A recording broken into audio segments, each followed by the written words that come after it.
Nakita na natin ang kanilang giling. Kamustahin naman natin ang kanilang feelings. Anjay, may question ka ba para sa ating mga cover girls? Siyempre meron. Kasi sabi nila, yung isa sa mga nakikita sa akin, yung nunal ko. Oo.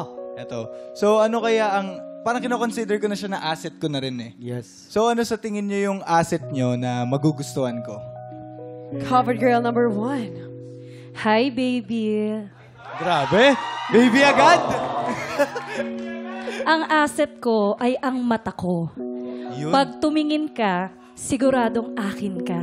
Grabe. Simple lang. Simple lang. Pero matalim. Tama. Nabi, sweetness. Naramdaman ko nga agad eh. Ako, magpapatalo ba naman ang ating cover girl number 2? Hi there, Anjay. Well, a lot of people are saying that my best asset is my eyes.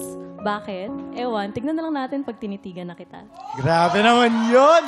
Tsaka yung boses pa lang. Oo naman, ulam parang na. nalalambot na ako. Ulam na. Cover girl number 3. Hi, Anjay. Sa tingin ko, ang asset ko na magugustuhan mo is yung pag-smile ko. Pag hindi mo nagustuhan, kakagatin kita. Grabe yun. Palaban! Gusto ko yan, gusto ko yan. Palaban. Anjay! Palaban! Mahilig ako sa kagatan eh. Ay, roar! Mahilig ako sa kagatan eh. Pati ka bumili ka lang ng aso.